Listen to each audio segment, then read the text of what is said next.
Conan the Barbarian, issue 2. All right, if you've been following my channel or if you know me, you know that Conan the Barbarian is my favorite film of all time, the Schwarzenegger one. I do like Conan the Destroyer as well, and I don't mind the Jason Momoa Conan, and I kind of like Red Sonja, and I thought Solomon Kane was kind of fun, and I thought Call the Conqueror was kind of fun, so I'm a Robert E. Howard fan, even if they take his work and make it a bit goofy. The original Savage Sword of Conan is definitely one of the best comics of all time. I don't have a lot of them.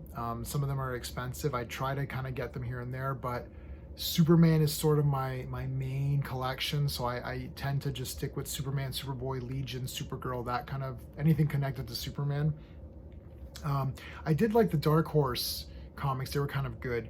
The Marvel regular comics with Conan were fine as well, but Savage Sword definitely stands out. To me, there's Robert E. Howard's original work, which obviously is 10 out of 10. And then for Conan, well, any of his writing, really any of it, but let's say Conan, that's 10 out of 10. The next thing would be Savage Sword of Conan, and I think this might be the third best iteration. Now, this particular issue, I'm going to review using my space system: story, pacing, artistry, characters, enjoyment. Each category gets a score between 0 and 2. 2's the best you can get. If I give the art a 2 out of 2, I'm not saying this art is better than Jack Kirby art or something like that. This is all comparative. So I'm comparing this to recent Marvel Conan comics, recent Conan comics in general. Now, I thought issue 1 of this was 10 out of 10. This one is not going to get a 10 out of 10, so I'll tell you right now. I do have some problems with this, and they're all in the beginning. So let's go with the story. I'm going to give the story a 1 out of 2. I gave the story a 2 out of 2 in the last issue because I was very excited, and it was getting very interesting to see where this was going to go.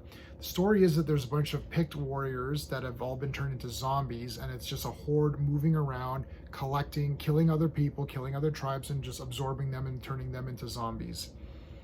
So that story is really cool. It's interesting. It reminds me of sort of Oliver Stone had an idea like this for the Conan movie, for the Schwarzenegger one, and it was just like, no, nobody could make this. The budget was too big. So they decided to play it out in comic form.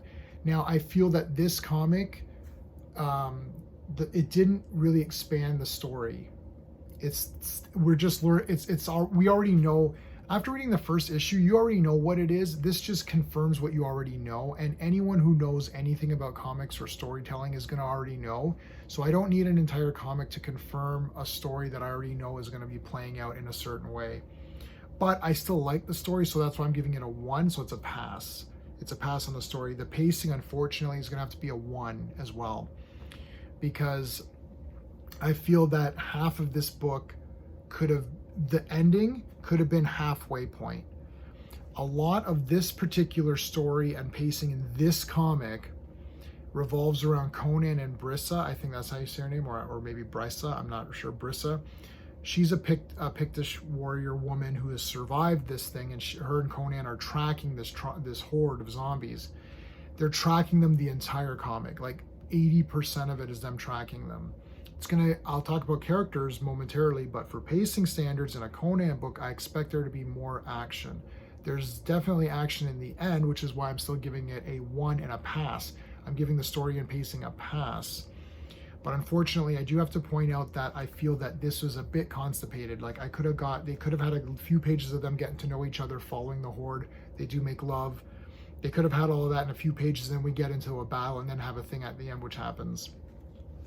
So I do have to knock the pacing for that, if to be honest and fair with you guys. The art is 2 out of 2, man. It's awesome. It is panel-y, but each panel, it is pretty awesome. There are some better pages which don't have as much panel arrangement. See, a lot of it is panel-y. Normally, I would definitely take off a point for layout for that, but I do feel that the layout was pretty good. There's cool stuff like this, double page splash, double splash.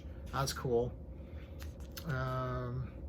Now these 2 pages, I feel the layouts are really nice. This is the battle, so you see they've made it more exciting for the battle, and these two pages here really represent the way I feel Conan should be in all comics. This takes me back to the Savage Sword. I know that was in black and white, which I was okay with at the time. Still am okay with it. This really brought me back to sort of that style, which I really enjoyed. So I'm still giving the art a 2 out of 2. This is the cover I grabbed. I don't know, it reminds me of the movie, so I just grabbed it. So definitely artistry 2 out of 2. For characters, I'm going to give it a 2 out of 2 because, look, Conan is amazing. There's really only 2 characters in this book right now, which is Conan and Brissa. So I'm giving it a 1 point for Conan because he's awesome. He says and does some stuff that's great here. He's got a sword of hers, and she's like, hey, that's a Pictish blade. He's like, well, you can buy it off me. She's like, give it back to me. And he's like, yeah, you really want to fight, you know. Brissa, I find her to be very good, so I'm giving another point for that. So I'm giving it a 2 out of 2 perfect score for characters. She's a great character. I'd love to see a figure of her or something. I love this blue across. I think that's really neat.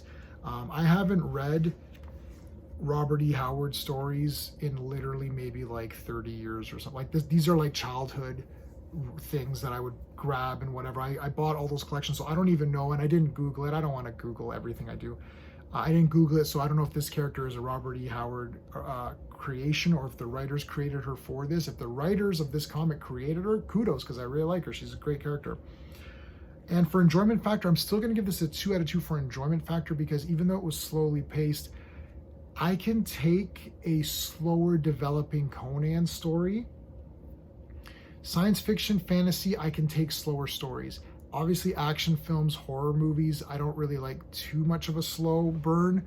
You know, I do like The Thing, the movie The Thing, but that's a slow burn with a pretty epic payoff, usually. So it's asterisks on that. But fantasy, sci-fi, I'm okay if it's slow.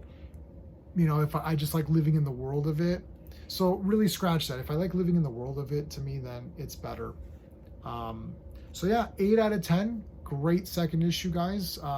Congratulations. The series has been awesome. I thought some of the recent Marvel stuff wasn't really up to the standards for me, so I kind of backed out. I bought a couple issues of Savage Sword, a couple issues of Conan, a couple issues of Savage Avengers, and I read 2 or 3 of them and was like, not for me.